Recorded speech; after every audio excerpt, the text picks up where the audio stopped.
Burgess and Bolton's weekly wrap-up.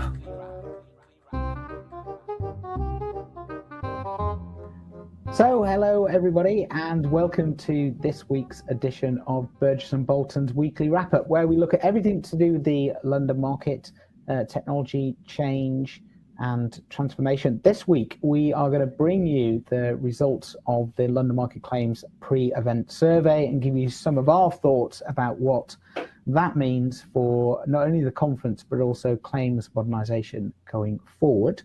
But as always, Ben, let's start with the news. So you've picked out this cheeky little article. Property in transition as some reinsurers become scared. Yeah, see what they've done with cats. Sort of. Scaredy cats, scared of cats, scaredy cats. Good, I like it. Like it a lot. So what I wanted to do, why I wanted to bring this up, is because I think it's a fundamental issue that is becoming apparent in the market about whether businesses are sort of open for business or whether they're just picking and choosing, being traders or being properly open, if you like, big supermarkets where product is available or services are available. Now, first thing I will say, it's entirely reasonable for an organisation to say we will not sell this or that product. But when it comes to, say, in an analogy that you have Sainsbury's saying we're not going to sell brown bread anymore, you suddenly start to think, hang on a minute, that's not what they're about. That's a fundamental. I may not even want brown bread. But if Sainsbury's has not decided against it because brown bread is no longer profitable, then it's like, okay, but surely there's another way, and you're not really a supermarket anymore. You're just an organisation that picks and chooses things that are sold on the basis purely of the fact that they are profitable. And to some extent, I have some sympathy with that, but these are very large organisations, and we're talking about cycles of risk. We're talking about not whether you buy brown bread. And my brown bread example is made because people want brown bread all the time. They might not want it every week. I might want it in 3 weeks' time. I might want, so it's commodity. It's there. So if you start to see, this is Axis, okay? Axis Re pulling out of reinsurance property, and Benchimol, who is the CEO, says the customers won't mind at all. They understand it. Well, I don't think they do. I would argue that case with him. I don't think they do. I think they'd say that's ridiculous. You're supposed to be a great big global insurer with a big balance sheet. Why can't you work out a way of providing this to us as part of the fact I buy lots of insurance from? I don't think brokers will say that. I think they'll say that's a pain in the backside, Axis. It's a big part of your portfolio. Now, I'm not saying this because this is one story. This is happening all over the place and all over the industry, which is that, and it's partly because we've got a hard market. It's partly because pricing has been low for a long period of time. But those are all kind of excuses. In the end, you are there to service and sell the product. If you're pulling property or property cat, I mean, what's the point of a specialty business if people don't do property cat? And so in this article, Benchimol also says it's not our view that this is not a statement on property cat. Well, it is. It's a statement on property cat that you can't make any money out of it. So you're just going to pull out and say, leave everybody else to do it. Then others, Arch, for example, in this article, say, actually, we think it's changing for the better and it'll be all right. And others. So there's an argument about that. And you could argue that's part of a healthy market. But hang on a minute. This insurance market is pretty measured. We know about cats. They know about pricing. They've got modelling. They pay all this money for this stuff, and it is a lot of money. How do you get one organisation to we'll pull out of brown bread, and another one goes, we'll keep on going with brown bread because it's all right? I just find it almost ludicrous that this could happen. If Axis has said we're no longer going to be a big global insurer, we're going to be a small specialist and do 3 lines, or we're going to be a CFC as was and do cyber and specialise. I get that. What I don't get is the big, effectively kind of big supermarket businesses who want to be like that saying, well, just stop doing the brown bread. That's good. I like the analogy. I don't really know what to add to that. I think you've summed it up pretty neatly there. I think what will be interesting is to see whether this is the tip of an iceberg and whether you do see other people taking similar positions on maybe this line of business or some others. I mean, some have. TMK has pulled out of reinsurance, for example, and they wrote the book on reinsurance. Now, I'd say the same thing there. I get it, but I think my problem partly is it's just presented as if it's a one-off part. It's just a normal thing that we'll pull out of something like that. It's about your brand ultimately. The brand. If you're a brand that says I do one thing, I'm a delicatessen. I just sell some beautiful French saucisson and some olives and a few whatever specialty products. That's fine. But if you're a big player, if you're a fundamental building block of the insurance or the reinsurance industry, to just go, I think today we won't do that. Well, at one level, fine, but why should you be let back in? Why should you be allowed back in at some point in the future where you think, I think we'll write it again now? I think there should be some rule or something that you can't do that. But and we're going to talk a bit more about this later. But by extension of it's about brand. Well, people remember brands and they remember what they do, and that reputation, will carry with them. And so if they do enter the market, then competitors will go, well, you might want to go with us because you know what happened last time, and maybe it will work itself out. And I don't say this very often, but thank God for brokers in this situation, because that is exactly what will happen. We've seen it in our data. We've seen that when businesses pull out of lines like this, they don't get back in very easily because the brokers say, I'm afraid we are applying that rule to you. You're in and out. We can't really trust you. You're going to have to work for a period of time to work your way back into that market. We're not working with opportunistic players. So I think that in the end, it'll probably work out and we'll get more and more consolidation. But this is, to me, opportunistic. It is not providing a service that you'd expect. I think they could have done this differently. I think they could have said, we're pulling out of some of it. We're not pulling out of all of it. We're doing this. I think it leaves others potentially in a not so good position. So I think it's something the industry has to look at. And I think if you take a decision like this, in my stupid analogy of Sainsbury's, if they did that, they really have to have a bloody good justification for it. They'd have to absolutely explain every part of this. And the explanation here by Axis, I think, is feeble. Good stuff. Strong start, Ben. It really annoys me. I don't see, if I'm here to sell a product, sometimes we have a loss-making product, right? Don't we? But I don't know. It's like cherry picking. It annoys me. Yeah, there we are. Good. Right. Let us move on to, as I said at the top of the show, the results of the pre-event survey for London Market Claims. So this survey goes out to all the attendees who are coming along in a couple of weeks' time. And we ask them what they would like to get out of the event, what they would like to get out of individual sessions. I pull the research together. It's quite interesting because most of it is verbatim kind of quotes. And it just gives us a sense of where the claims community are kind of feeling the pain and what's on their mind and top of their agenda. So what we've done is kind of just called out 3 areas that we'd like to talk about from the results of the survey. And the first one, Ben, I'm going to start with it. If you look through the survey, and I'll kind of flick through here so you can see the types of comments that are on there, but there's a whole bunch here around the Future at Lloyd's session.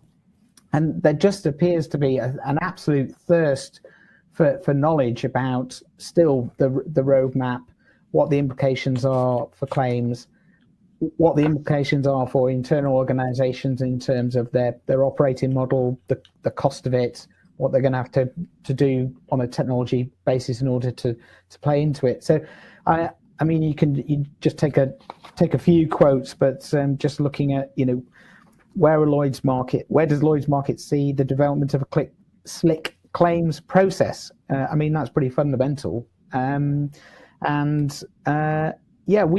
talked about this on the show, and perhaps this is just reinforcing our kind of position that we're not too sure what's happening. We're not too sure what's being developed. We're not sure where we are, I suppose, and we're not sure. Okay, so I've done a bit of digging, and two things. One is notably the various consultants in this market who comment on these things are notably quiet. There's nothing coming through to them, so I think that's probably symptomatic of a drop down in the comms, the communications. And secondly, I had a look on Lloyd's website, so I picked up from there what I think is their latest updates, and so we've got the intelligent market reform contract that's sort of going on, but that's obviously a big thing. That is computable contracts, as they call them. I get that's a big deal. It's about placement and all that sort of thing. So that seems to be just happening, but it's just it's consultation mode. DA claims status tracker, so that's it's called DCAs. That's one we've heard about before. We know about that's basically tracking. It's information software, MI on bordereau tracking. Essentially, it doesn't do anything as far as I can tell. It just tracks information, creates transparency. So I don't think that was probably that difficult to do. I don't do it myself, but I don't reckon it was that difficult. But that's the thing. So when we get into the more meaty stuff, claims data standards, which I like that idea. I think it's good. It's boring and dull, but it seems to be sensible to get that sort of basics right, based on Accord guidelines, which is mentioned in some of the comments there in the survey. That's now being reviewed by market participants. So there does seem to have been some kind of movement back and forth on that. But again, it's sitting out there. It's in consultation. It's in review. The only bit of timetable I can see, really, not the only bit, but one of the key bits relating to claims is around claims stuff being delivered between 2022 and 2024. So it's not exactly specific. In fact, I'd say it's very unspecific. Some things have been what they call rescinded, in other words, dropped. Just says, we did 3 things. We were going to do 3 things. 1 of them got rescinded and 2 are happening. But there's no sort of accountability, as again was asked for in there, for why did that get dropped? So things can just disappear, I think, off the face of the earth, or the face of the Lloyd's earth. Yeah. The pilot, again, which is mentioned there, the faster claims pilot, that seems to have been running, and now I believe it's been launched market-wide, but I couldn't quite understand what that meant in reality. It says some players have signed up for it, and you can sign up for it here, but why don't we just have there are now 25 players signed up, or there are 2 players signed up, or there are 10?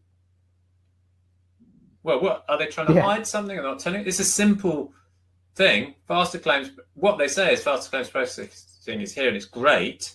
So they claim 4,450 payments were done in the pilot, totaling $16 million, and good. But if it's so good, why isn't everybody signing up for it? I'm just asking the questions here. So then the other thing is ICOS Core Digital Claims Solution. That's the whole thing that's based off the core data record, Accord, Again, it's mentioned. That seems to be again out for more consultation, more review. Some movement seems to have happened according to the Lloyd's website, but it's not very specific. So again, we're in a sort of non-specific world of it's all going very well. We're all talking about it. It's being reviewed by all sorts of people, but if I was the person running it, I'd say, what specifically is happening? Can you give me confidence that there's a deliverable date? If it was my business, I think if it was your business, you'd say the same thing. This all sounds very nice. I've sat in so many meetings in my business life where people say, we're all talking about this, Ben, and we're doing this, and it's great. And we had a chat the other day with such and such. It often feels to me like that's the excuse for what will come, which is, we're not quite ready to launch or to do anything yet. Yeah, it's a really good point that you make around the communications, not just from Lloyd's, but the commentators that we respect, like the Oxbows and people like that. that they haven't had anything to comment on, because otherwise they would have done, because it's in their interest and they've got expertise in the area. So I think at the conference, I think all those questions that you put up and the ones in the pre-event survey that I'm looking in front of here, I think it'd be good to put to Lloyd's and that panel, and just see if we can get some clarity around some fairly basic questions. Yeah, I agree. I agree with that. So the second point that comes out strongly in the pre-event survey that we wanted to highlight is kind of this shift away from thinking about claims processes and streamlining efficiency to actually bringing the customer into the conversation. Now, I'm not going to go as far as to say that the customer is at the center of every single decision that's being made at the moment, but at least what's coming through from the comments in this survey is that people are looking at changing claims processes in order to deliver better client or customer outcomes. And I think that is really, really positive. The next step then is how do you measure that? And that comes through really strongly in these results. How do we measure value delivered above and beyond the monetary? Okay. They're really good points, and I think we should pick those up. I want to know. Just go back to that faster claims payment. Okay, so that's an announcement. That is a piece of technology that enables faster payments. Great, big deal. 4,450 payments totaling 60 million. Those must have ended up in customers' bank accounts at some point. Why have we not got something there that says the customer said, "I was delighted. This was a big difference. I'll now spend all of my money, my insurance money, with Lloyd's because of this. It's great." You don't have to have absolute measures or quantified things. You could just have a few customer comments or case studies or things. So I think this is the time.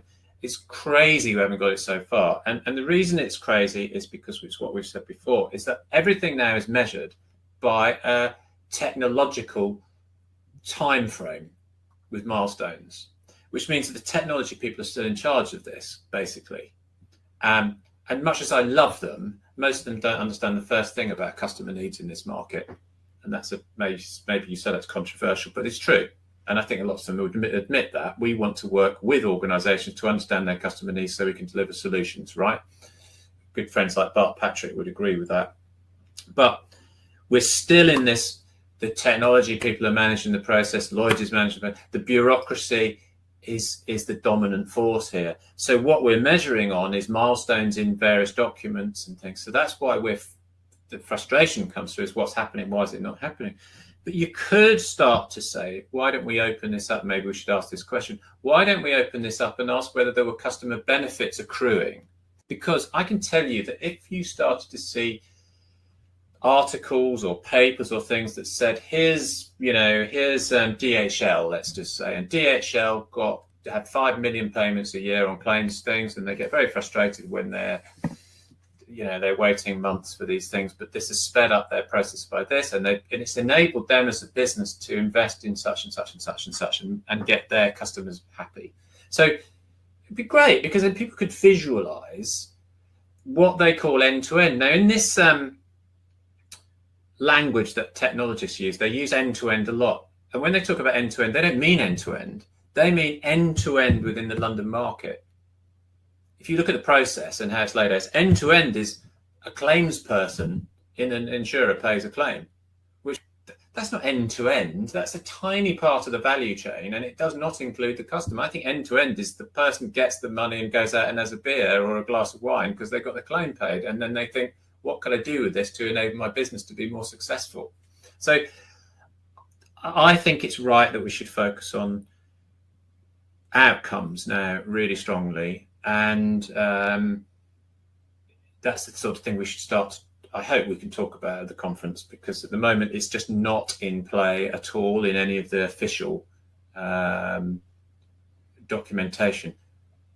To some extent, I can understand it, and I'll be forgiving of it's a complicated process and it's quite difficult, and you have to take your time and you have to do some things behind closed doors. But as far where we are now in this process, where we are in the world of things like the SEA Consumer Duty, which is already going to be in place and happening, and it's going to start next year, and it does include a huge amount of Lloyd's business commercial contracts and commercial customers, Lloyd's we're going to be in some sticky place if this is not starting to be delivered, potentially. So this is not a nicety. And I don't think that I don't think whoever's doing all of this, and we know some of the people, I don't think they have the luxury of time. No. And I don't think that's an agenda that's set by Lloyd's or the market or costs.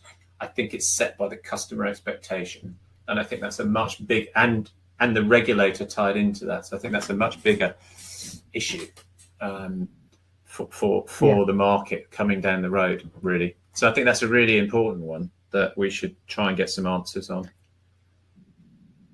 And I think what these results kind of play to is that it's becoming more important, in these claims directors' minds as well. So I think that is a positive. But yeah, tons of questions I'm sure we'll be asking at the conference. The final thing that we wanted to draw out of this survey was the kind of the role of technology, I suppose, and some of the comments that are coming out of the survey are certainly about not if but when. That conversation has shifted. We've seen, I think it was Gallagher Re a couple of weeks ago issuing a press release where they are they signed a deal to upgrade their core systems. Now that would be a big deal. So, and that will encompass claims because it has to. So we're starting to see, coming back to our first point about the Blueprint 2 and the kind of the lack of things being delivered, we are starting to see on kind of individual organizations a move to transform their legacy estate and just to be better than before, not to change the world and the universe, but just to do something, to come back to your points around customer, that just shifts the dial slightly on the metrics for customer satisfaction and efficiency. Yeah, I agree. I think we've said this before, that there's a lot now that's going on and lots of different things, and some will succeed and some won't. That's fine, and that's exactly how it should be. I think you're right, there's critical mass, there's a lot going on. I think the philosophy has changed a little bit. I think Patrick of Genesis talked a bit about that, as to looking at not at great transformational projects, but at small projects that make a difference. And in aggregate, that improves the whole. I think that's exactly the right way to think about these things, bite-sized chunks. At the market level, we're still working to an extent with those great transformational ideas, concepts around technology. But some of those, I think it's fair enough, like core data, record or data, they're the sort of things that probably you do need to have market standards. And I personally think that's both understandable, and I'd sort of be supportive of it. Not that anybody would care whether I supported it or not, but I would be, because I think it's a good idea. Those basics need to be done right across the market. There's no point in just getting everybody to try and do it singly. So there's a bit of tension, I think, but Lloyd's has largely ditched anything that was visionary in technology. If we talk about London, it's all basic stuff now. I think, as you say, there are organisations that are taking it upon themselves to push forward, really, and to innovate and be different. Maybe I can't yet use the word innovate, but I'll chuck it in there just for fun. I think that, they are doing things and they see things that they can do and they see possibilities. So that's the good thing. So I think competition, SQL 6, all these different groupings, if you like, of things going on are all fueled by ideas, and there's an impetus to that. So I think that is true. I think it creates its own momentum, which is what you're asking, I think. And I think it does seem to have that momentum. The questions that come up, I think, then going back to the customer things and the outcomes, are inevitable, because we're moving through a kind of phased evolution of the market. And while we might be critical or questioning of parts of that, ultimately the question is it moving all in the right direction, no matter how long that will take? I'd say probably yes, and the survey is reflective of that opportunity, competitive threat, whatever you call it, of actually of a whole industry that is becoming or having to become more attuned to the customer's needs and outcomes. So yeah, I think it's probably creating its own momentum to some extent. I mean, what do you do these days where you don't have a digital offering as part of what you do? I mean, that's key. So technology is intrinsically part of any service offering, or any kind of proposition, if you like, business proposition. So it's unsurprising, but I think people are embracing it and investing in it a bit more. And yeah, so it's probably going in the right direction, I'd say. Yeah, good. So 3 points come out of the London Market pre-event survey, London Market Claims pre-event survey. So Blueprint 2, so further implications for claims, kind of that shift towards more client centricity, especially around measurement. How do we do that? And then technology, automation, and all that good stuff as well. So themes that perhaps we could have guessed at, but it's nice to see that the survey is backing those up and gives us lots of food for thought and questions to answer at the conference in a couple of weeks' time. So thanks to everybody for filling that in, and I hope you found that valuable. So Ben, what are you doing this weekend? Am I flying you to Venice in order to write a presentation? I am flying to Venice tomorrow. I'm going on a little holiday, and I'll have to partly start to think about my presentation while I'm there. Yes, for the conference. Yeah. I don't know what influence Venetian art and culture will have on that, or wine and Italian food will have on that. I hope it's a good one. Yeah, I'm sure it will. I might have a few Tintorettos or something in the background, Yeah, sounds lovely. I'm not doing that. I don't know what I'm doing. Probably fishing. I think I'd take the boy fishing. So that's good. We'll see. Yeah, good. Very good. And we both went cycling last weekend. Yeah, it came up on your Strava. It said, "Why don't you give Ben kudos because he hasn't been on his bike for a while?" I nearly tried to screenshot it and send it to you. I hate the brutality of technology sometimes. Yes. How does it know anyway? I might have just not bothered to put it up there. Could have gone private. Well, yeah, that's what I thought. It's right though. Yeah, it was hard. We went to Windsor and rode back, but it was good. But it was hard work. Yeah, and you haven't been on for a while. I know. No, it was good. Excellent. Right. Thanks for that, Ben. Thanks for tuning in, everybody, and we shall see you next week. Have a good weekend. Bye. Burgess and Bolton's weekly wrap up.